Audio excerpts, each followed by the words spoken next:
Welcome back. Welcome. So today we're doing another episode on life as an entrepreneur and code switching. Ooh, hot topic. Yes, I feel like this runs every day in our lives. Right. I think I did it like a week ago.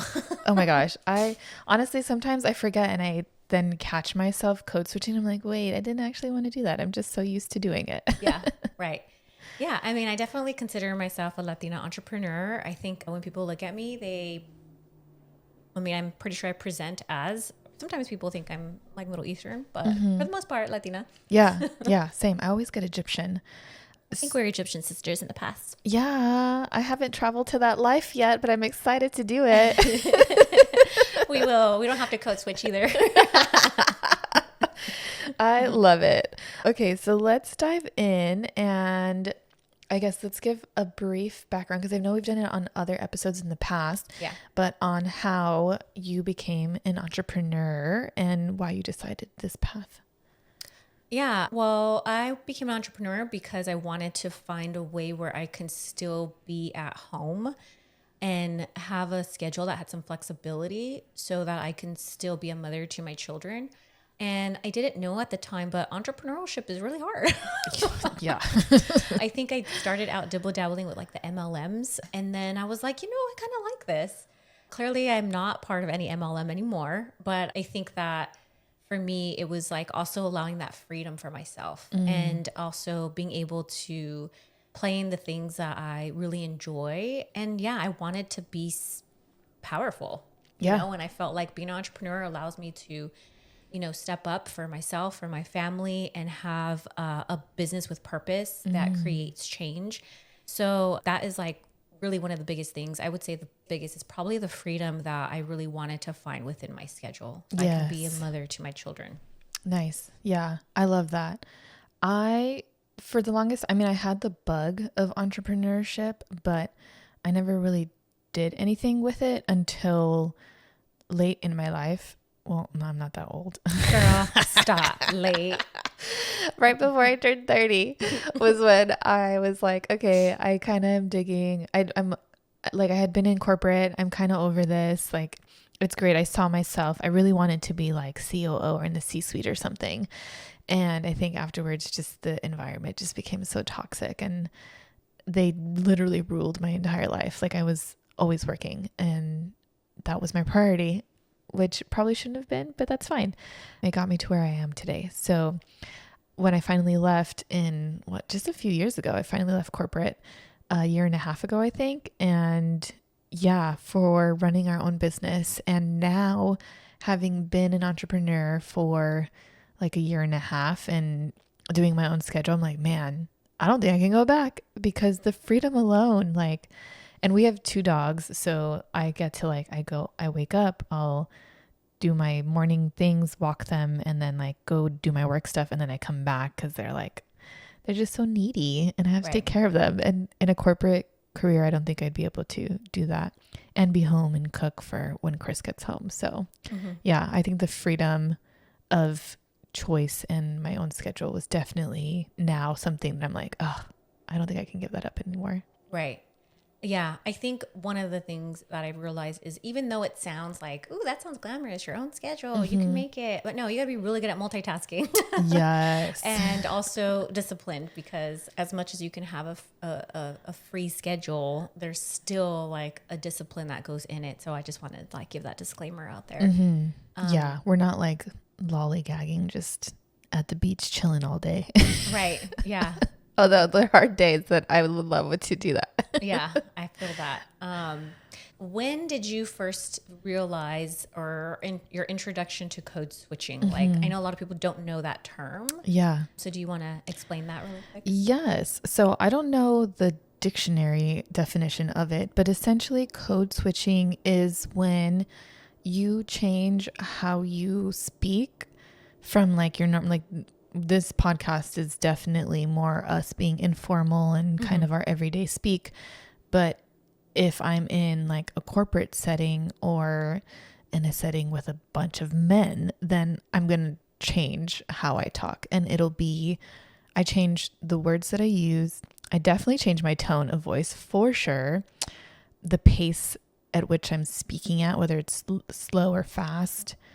Yeah. And I think also a little bit I wouldn't say it's necessarily code switching per se, but even like how I hold myself, like how I carry myself, my shoulders are up broader. I'm like taking up bigger space usually, because I feel the need to overcompensate, I guess, a little. Yeah. But I would tie that in with the code switching because I normally don't do that. So. Right. It's also, the more that I think about it, I feel like you will naturally do code switching, right? I mean, as you know, you are in one setting versus another, but it almost is tied to fawning because you're changing kind of your personality in a sense. And there's a difference of like being who you are and just adapting, right? But the code switching is where you are uncomfortable. So then that can cause you to go into that fawning mode. And fawning can look like being overly friendly or, you know, overly complimenting or just trying to wiggle your way into somebody and like, you know, trying to like really get them to recognize you.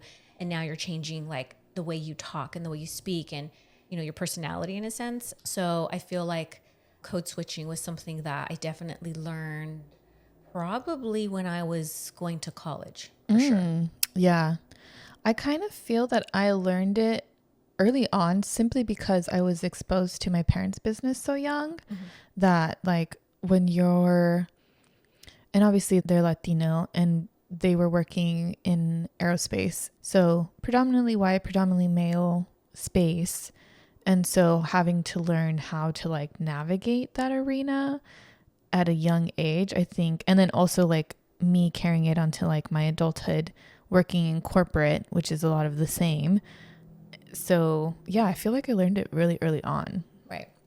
Yeah, I guess I have two, but I think where I felt like I was really feeling it was when I went to college and I went to FITM, which is it's a private school for design. And a lot of it was all mostly women, but they were mostly like white women and they came from, you know, all parts of the United States.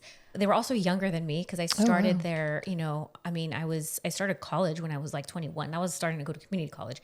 When I went to FITM, I think I was maybe 25 or 26. So I was older than everybody. Yeah. Even though I didn't like it at the time. And then I also had my son, single mom, you know, brown, and then also paying for my own way to go there. Yeah. And also coming in from like the Inland Empire into LA, you know, there was a little bit more grit behind me in a sense.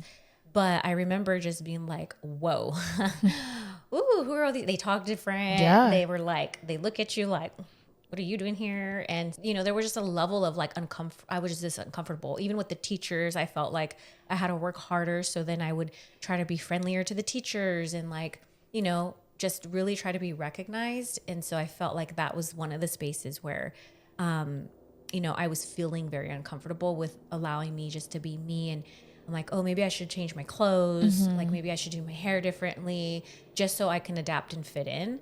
And then I think that's where I started to feel like really uncomfortable. But then I'd go right back to, you know, the Inland Empire and be like, put on my regular clothes back on and be like, what's up? Put on my hip hop music. And, you know, so there was just like, I feel like that was where I was like, whoa, this isn't fun. I feel uncomfortable every time I'm in this space. Yeah. It's almost like this, not an alter ego, but it's like this persona that we put on, this face, so that when we entered these other spaces that we don't feel comfortable in or that are not necessarily built for us either, then we'll be accepted a little bit more. Or in our minds, we're thinking this is what they want to see. And so this will help me be accepted and kind of make it easier for me to go through this experiment. And yeah, I think I experienced it the most. College wasn't too much for me because I was in a sorority, a Latina sorority. So I kind of had that group where I could like be myself. And our classes were so large that it really didn't matter. The teachers didn't know like all 400 of us. So when I got to corporate, I think that's probably where I had the most code switching because I was not only trying to fit into the world that I had been employed, but I was also helping clients and I was working with like Fortune 500 companies like Amazon, NFL, Yahoo, those people. And obviously they're very professional, corporate, large businesses. So you want to present a certain way. So I think that was my experience, was like, okay, I need to fit in, and like people need to take me seriously because I'm presenting research and data, and they need to believe into the story. And so that's kind of where I think I really fine-tuned my code switching. But I think even now, like being in as a business owner, I'm like, oh, I go in and out of it all the time now. Yeah, right. Yeah, I 100% feel that, especially when I was in the real estate realm. You know, you have to code switch all the time with your client, and then with, depending on, you know, whatever the client that you're attracting and whatever even city that you live in. And then also, you know, it's a male dominant, what is that called? Industry. There you go. You know, you're dealing with loan officers on one call. You're dealing with the client, you know, the decision maker, which usually is a male. And then you're dealing with your broker, and then also your colleagues. And most of them are all male. Yeah. And, you know, that was where I was like, oh God, now I have to put on this like masculine Arlene, especially when I'm dealing with other agents. And I have to like really come forward with this masculine negotiating energy. Yeah. And it was where I was like, I don't like this. Yeah. You know? Like this is not fun. Or even when I walk into these super professional spaces, like now, you know, real estate agents love our networking, but you know, again, I'd be like, you know, the only woman sometimes, or a few women would be in there, but then they wouldn't even be women of color. So then I try to find like, where are my women of color people? And then try to get in and talk with, you know, and then even then you're still trying, you know, so you're just like constantly like booming in that professional, you know, as far as for me in that real estate aspect. And then, and even now when just with me just doing my own personal spiritual business, I remember when I was living in Temecula and I would network out, there was a different version of Arlene versus the Arlene that's going to go out network in LA versus the person who's going to go network in Orange County versus the one who's going to come to San Diego.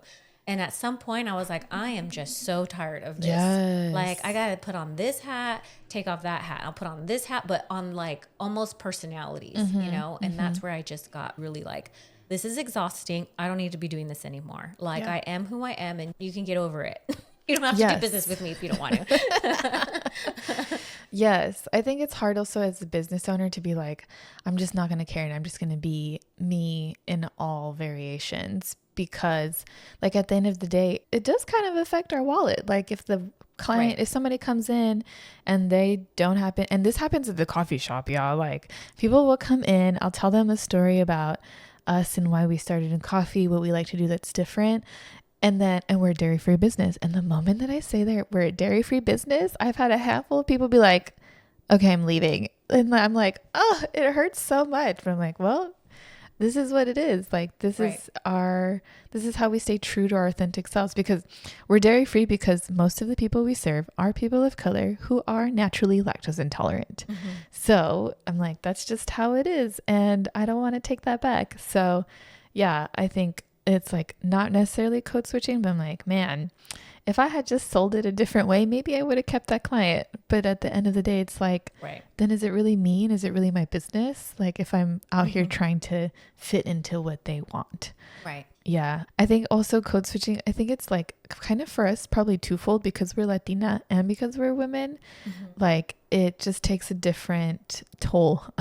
This guy walked in one time, and he was like marketing his services, something. And I'm working at the coffee shop. I'm the barista. And he walks in, I'm making a drink for someone. And he's like, hey, does the owner ever stop by this place? And I was like, oh my gosh. Yes. And I looked at him and I was like, yes, she does. It happens to be me. Right. Yeah. Oh my gosh. Oh my God. And I had another customer there who happened to be the neighbor, the business next door. And it just made me laugh. And he was like, oh, and he literally just handed me his flyers and walked out. I'm like, what do you do at this point? Excuse me, sir. I know that you probably have no intention of like thinking that I couldn't be a business owner, but I just happen to be like, come on, make some space for women to be in business. And it was just really funny. I was like, bro, come in with your preconceived notions. You didn't do any kind of market research back on who my business is. But anyways, get your unconscious biases out of here. I had a similar story maybe 2 weeks ago. I was in an event in La Jolla, and there was me and another person talking. She had her own booth. You know, she appeared to be Caucasian, I'm assuming. So she seemed like a white lady. And I was next to her. We're having a really great conversation about our business. And then a person comes up, because we're at like this event where you can have your own little booth and stuff set up. You know, we're both by our booths and we're like booth neighbors. So we're chit-chatting. And then the event starts. And so we start to have the people come in who are attending the event. And this person walks over to where both her and I are at. And she sees my booth and she's like, or she's like reading it. She's like, oh, astrology, human design, how exciting. And she literally looks at me and the white woman, and she looks back and forth, and she's like, oh, so you're the astrologer? This is your booth? It's so amazing. And the other lady's like, no, this is her booth. And then she looks at me like, and I didn't think she even knew, but she looked at me like, and then she looked at her like, oh, so is that what like a spiritual person's supposed to look like? Like a white Caucasian older woman? And I was like, Lord. So that's where but I also too, I was like, because sometimes in some spaces here in San Diego, depending on the demographic, I do get uncomfortable still. Yeah. So I knew already that I was going to be faced with that sort of situation, but I was like, you know what? Normally old Arlene would have been like, oh, she needs to recognize me. And, oh, I need to prove to her that this is what, an astrologer could also look like and all this stuff. And I was like, girl, bye. Yeah. Go ask her if she could read your chart. And then, and then maybe later on you can figure out that it's me. And hopefully that'll help you look at how, what spiritual women could actually look like in this community that we are in, because San Diego is a melting pot. That was like one thing that I was like, wow, that was interesting. One of the things that I was going to bring up with code switching was when I was doing, when I moved to San Diego and decided to, start doing real estate out here, I was like, let me join a team. So when you're an agent, you can go and interview other different, with other different teams. So it's really like you have control over what team you want to be a part of. And so most teams want to interview you because they're like, sure, I'd love to take part of your commission. Yeah. Let's talk. I interviewed between 3 different teams. And then, and at that point, I was like, kind of deciding which one I wanted to be a part of. And there was 2 of them where I walked into the room and I was like, oh, I feel it. I feel like I have to, the lights were just going to come on. Code switch. I was like, I could feel it. And as much as everybody, and I'm not saying this to like, I'm saying it in a reality where I don't know if, how can I explain it? Like, I don't feel like, oh, it's their fault, right? But it's just like, this isn't the space for me, and I don't want to feel like I have to like, put my horn in and kind of try to get in where I fit in. And I'm just looking around, having different conversations with the different team members, with the actual team lead. And as we're talking, and I'm just, feeling like, I feel like I'm going to eventually feel like that those are the things that I'm going to have to do in order to feel comfortable in this team. And so when I spoke with the actual team that I ended up joining, they're predominantly a Latina team. And I talked to the person, because this person was like, you've actually interviewed with all the other really good, high performing teams here in San Diego. Like, why us? And I was like, because I don't want to code switch. And he was like, what does that mean? And I was like, you don't know what that means? Okay, come here. Let me sit down and tell you. It was just that. Like, I just want to feel like I can come in and I can, have these conversations of cultural conversations, or having the same background, or just having, things where I'm like, hey, this is like what I'm dealing with and working with. These are my challenges. And it's also because I'm a Latina woman, and it's also because I'm a woman. And so I felt like I can have those conversations here and feel safe and feel comfortable versus having them in those other 2 team scenarios that I could have been a part of. Not to say like I wouldn't have been successful, right? For sure. But it was just like at this point in age, in my lifetime at this point, I'm like, I don't want to do that anymore. I want to feel comfortable and in alignment, and I want to have these conversations where I don't feel like I have to censor myself. Yes. Because that's also what code switching is. You're censoring part of your identity, part of your beliefs, part of your morals and all that stuff to try to like fit in. I mean, that literally is what code switching is. It's like, I'm going to act like I don't care about that stuff, but really I do. But because I want to get into this sector, or maybe work with this client, I'm going to put that self and that part of me aside and then act like it doesn't exist. But then at that point, then you start to lose your authenticity. Yeah. Yeah. You lose your pizzazz in a way. Yeah. I think now being in business and now creating the culture of our business. I don't want people to feel like they have to code switch. And some of the feedback that we've gotten from our baristas is like, this is the first place that they've been working at where they feel welcomed and where they feel understood and seen. Yeah. And they don't have to change that. And girl, I mean, sometimes they show up rough and I'm like, can you tell things nicer to me? Like, come on. Yeah. But also if they're direct and they just shoot the shit like that, I'm like, all right, thank you. I appreciate you giving it to me like that, but please be nice next time. Right. So I think like creating that space where people can show up as themselves authentically. And yeah, and because I want that for me, like it's so exhausting to have to code switch. And yeah, sometimes I'll have to change up my tone and the words that I use, even as a Latina business owner, depending on what circles I enter, but it's far less as it was like everyday code switching in corporate America.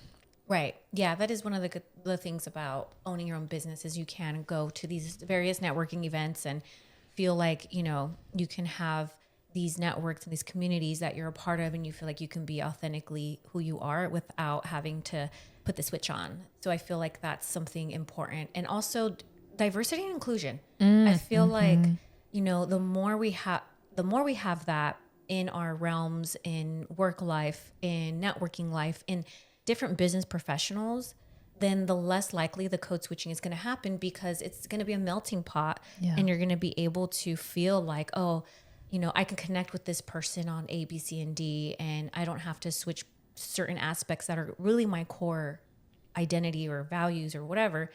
And I feel like in some spaces that I've gone to where I feel uncomfortable, it's because I'm looking around the room and I'm like, I don't see any diversity. You know, it's the same personality, same look, same everything, right? And that could happen in any, you know, spaces that you go to. I mean, I'm not only saying like, oh, the white people provide that. Yeah. Like I've also gotten to Latina networking events and, you know, everybody's like super like speaking Spanish. And I'm like, oh yeah, I'm that girl that don't know how to speak Spanish. So now how do I, you know, but it's like, you know, it exists and it's out there in all these different types of spaces. And so I think our point is to, you know, go to spaces where you feel like you could be authentically you and you don't have to code switch. Or if you're working in a corporate, like what would your be advice for somebody who's working in corporate or in a job where they feel like, I can't just leave. Like I gotta like figure this out. Yeah, I think it becomes a balance of showing code switching versus your authenticity of who you are. And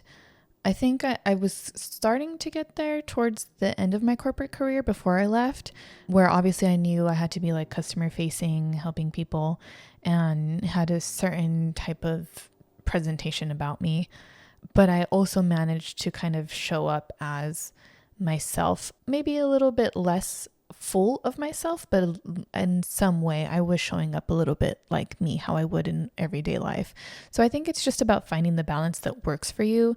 And of course, I think it also goes back to like your careers. If you really don't care to like, you just want to work and you just want to excel in work and you want it separate from your personal life because that's not tied to who your image is, great. Right. Like code switch, run up the ladder, do it.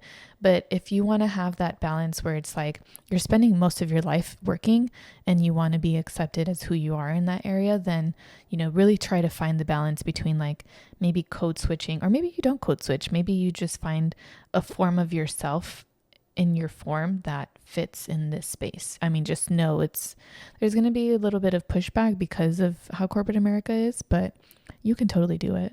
Right. Yeah. I feel like the more you can be comfortable just in your own skin and in your own presence, no matter where you're at, no matter what group you're with or you're working, that you can feel like you don't have to be pushed to do that and be a completely different person or change parts of yourself so that people can like you or accept you, because you are you and you are authentic and you're meant to be a different human being. I mean, if we were all the same, then this would be a boring ass world. So also embracing your authenticity with the things that you bring to the table, your voice, your values, your background. Like sometimes when we code switch, we're not allowing others to get to know different aspects of maybe culture and background, and having those conversations where we're educating each other, right? Because we're too scared to speak up and say, oh, well, you know, I kind of disagree with that. Or, oh, did you ever think about it in this way? And, you know, and I think that's where hopefully America starts to move into a better space for that. We'll see, but it's going to take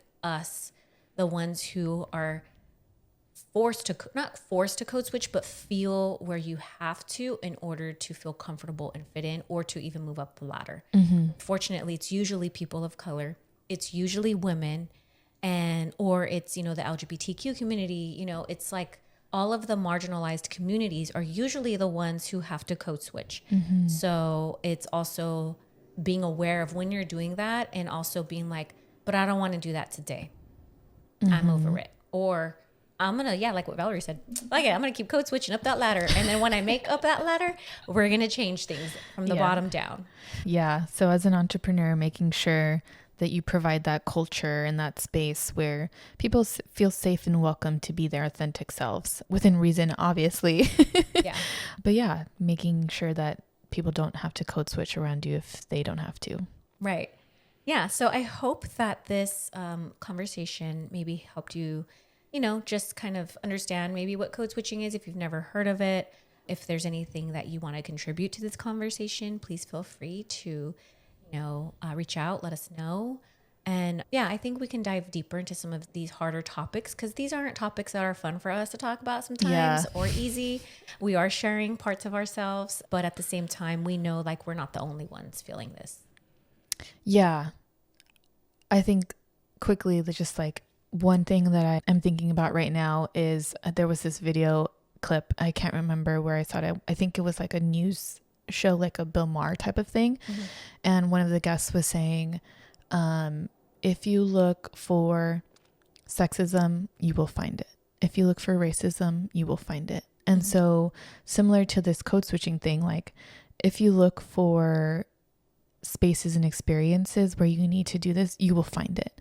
But I think for us, especially being like Latina and being women and like a lot of other underserved communities, like you'll always find these things, but it doesn't mean that it will stop you from progressing.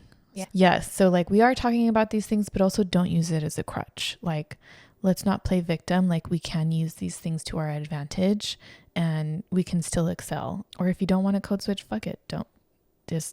We can still be our authentic selves and still succeed. Yeah. 100%. Yeah. So we'll catch you guys on the next time. Yes. Thanks for tuning in. Bye. Bye.